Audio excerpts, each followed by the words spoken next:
Hi, everybody. How are you today? It is a gorgeous day in Rochester. It's a Monday morning and it is April 26th. Um, yeah, very few little wisps of clouds in the sky, mostly just beautiful blue sky. Morning sunlight streaming, well, certainly into my living room where I have rainbow dancers all around, and the house protects most of the urban sanctuary, so most of that's in shadow right now, but uh, there's a clear line of demarcation between shadow and light. Aren't we always grateful when that's a clear line? A lot of times it's not so clear. Or a lot of times we're just not, taught to be aware of the shadow and the light. It just becomes a composite picture. Would that we could get to that point with our nation, but we're not there yet. I want to talk a little bit today. I almost hesitate to say it because I don't want you to turn off right away. I want to talk a little bit today about race. I am of the belief that people need to do their own work and not expect other people to do it for them. And I feel that way about LGBTQI issues. I feel that way about women's issues. I feel that way about race. There comes a point in time where we have to talk with people who are dissimilar to us because that's where the healing comes in. But first, we have to talk amongst ourselves. And so I'm speaking today as a person who looks like me with beautiful beige skin. Certainly isn't white. This would be white, right? That's not. Maybe I'm pinkish. When my rosacea acts up, I'm a lot more pinkish, but I choose to think of myself as beautiful beige skin. My children, of course, are all beautiful brown skinned. And I think that I have been reticent to talk about things. I mean, I will share things about my family and lessons that I've learned. But I really have not wanted to engage in any sort of organized conversation about this because as a transracial family, I want to hold both sides as sacred. However, in my later years now, I'm becoming acutely aware that I have something to offer because of my transracial family. And many of you have people of color in your family as well. But I want to talk primarily to people not of color other than beige. Certainly the rest of you are welcome to watch, listen, and contact me offline if there's something you want to say either in favor of or correcting something that I am saying. Excuse me. We have to do our own work. As the dominant culture, it becomes even harder because we think, oh, it's always been this way, it should always be this way. When we talk about, getting back to an earlier time in American history, making us great again, or whatever that is, people want it to be like it was in the old days. I'm not sure when those old days are. If we're talking about the 60s, clearly those were not good days for anyone except people who looked like me. And even then, we had the protests about the war among people who looked like me. So even those days were not the good old days. I'm not sure when the good old days were. I think we make those up in our heads because it's easier for us to think that things were better. I've tried to figure out why this is. I'm wondering, and I don't know the answer to this, I'm wondering if it's because at least when we project ourselves back to there, we know what the outcome is. And right now, the outcome is very uncertain. And so I think there's a propensity for us to want to live in a before time, whatever time that was. Clearly, if you're talking about the 1950s, the 1940s, things were not good in this country necessarily.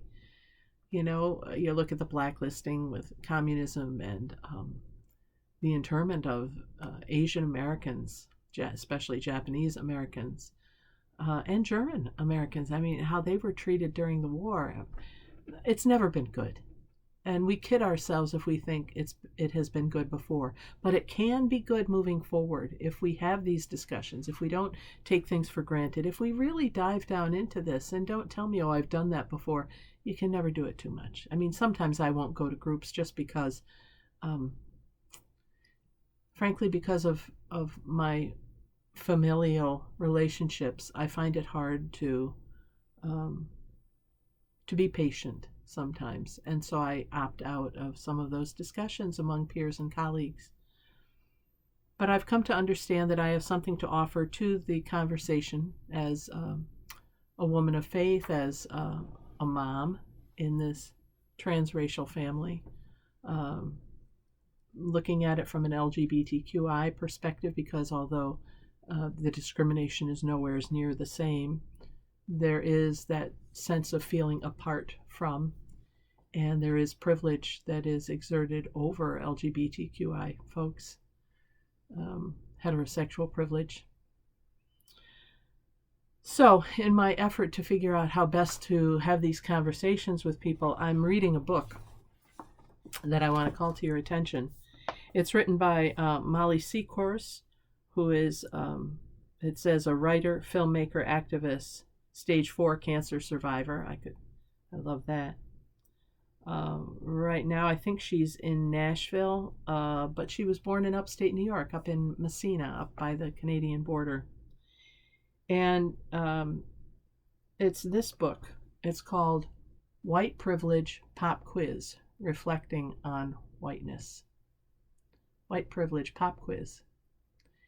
And I hope to use this to lead some discussions and seminars in the future, this and a couple of other things. But it's easy to access, and it's very accessible once you get it. As she puts in the book, unlike a pop quiz at school, there are no wrong answers, only truthful ones. There's no scoring, but if you answer number 3 or 4 for most or many of the questions, there's a good chance that you are someone who is familiar with white privilege and experience it on a daily basis. And it's a good eye-opener for me to be reading this, even at this point in my life, right? So one of the questions that she asks, which I want us to focus on today, these are all non-threatening, innocuous questions. How often are you reminded about being the race with which you identify? So how do you identify? Which race do you identify with? And how often are you reminded about being the race with which you identify? 5 choices. 1, several times a day. 2, once a day. 3, several times a week. 4, once a month. 5, hardly ever. Several times a day, once a day, several times a week, once a month, hardly ever. How often are you reminded about being the race with which you identify? She goes on to say, being identified as white is not a problem per se, but rather what whiteness means in our culture and how that is problematic. I can tell you that until I became the mother of a black child, I would have answered 5, hardly ever. Hardly ever was I aware of my race, unless I was filling out a form. You might be the same way. If you're filling out a form, it's asking for your race or how you identify.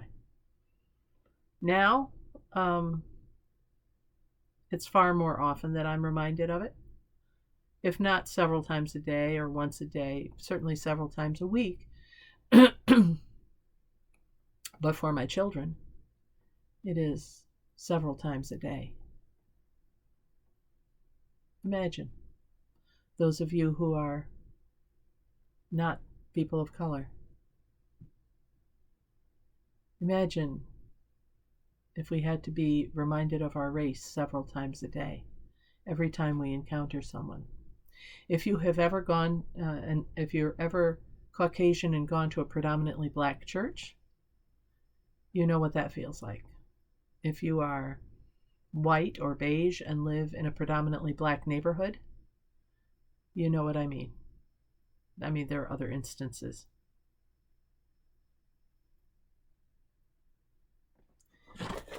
I'm not, there are no answers in these prayerful pauses when we'll discuss this, and it won't be every day, but it will be episodic. There are no right or wrong answers. It's just to raise our awareness. Yeah.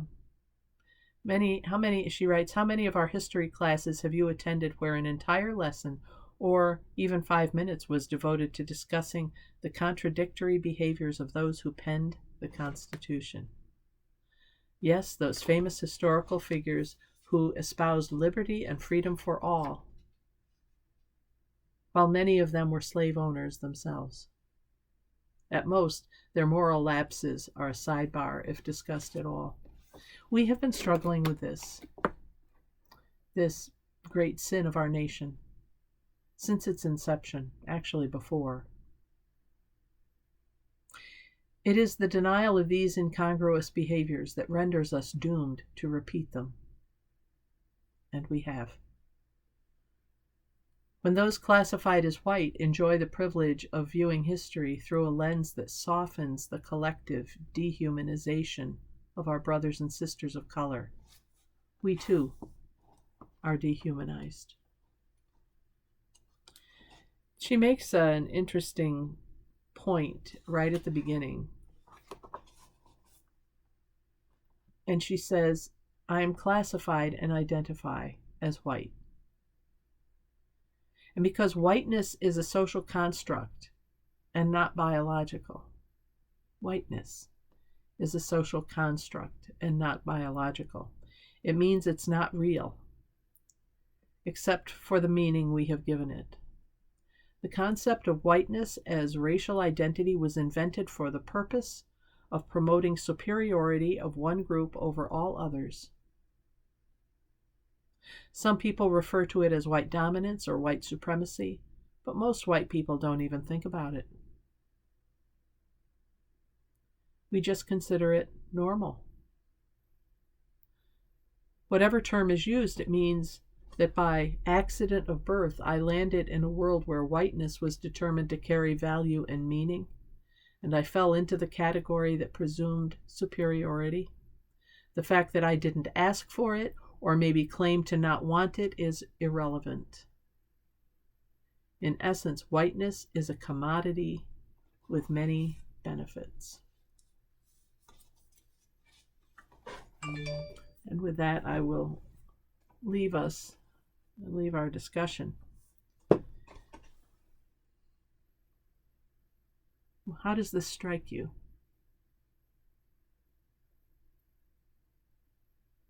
Are you one who knows and really takes inside yourself that even if you don't want it, there is white privilege?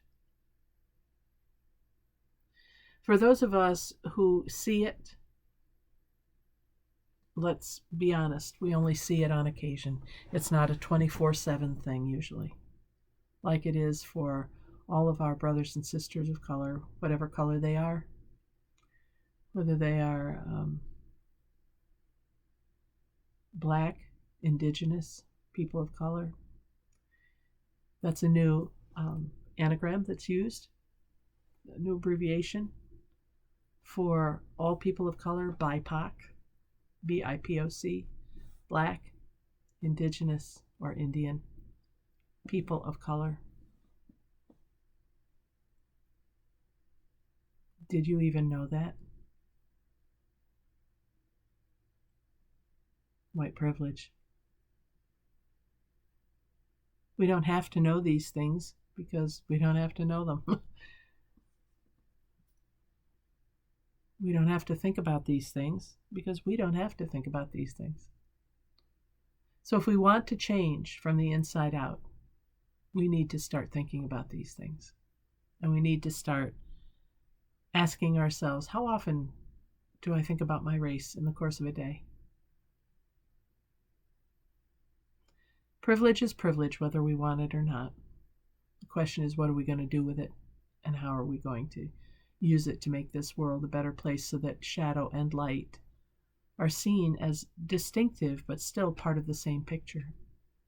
We don't do it by pretending that shadow isn't there, that our shadow selves aren't there.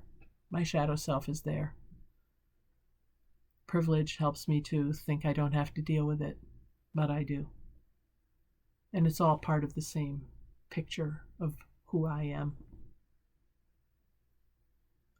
Thank you for joining me for this prayerful pause with the pastor, a time to think of something greater than ourselves. In this case, taking a beginning introductory look at white privilege. If you are a person of non-color, other than not a person of color. See, we're so used to saying if you're non-white. Well, there it defines people of color by what they're not. Why aren't white people saying, I'm not a person of color? Frankly, there are times when there are parts about my children that I really envy.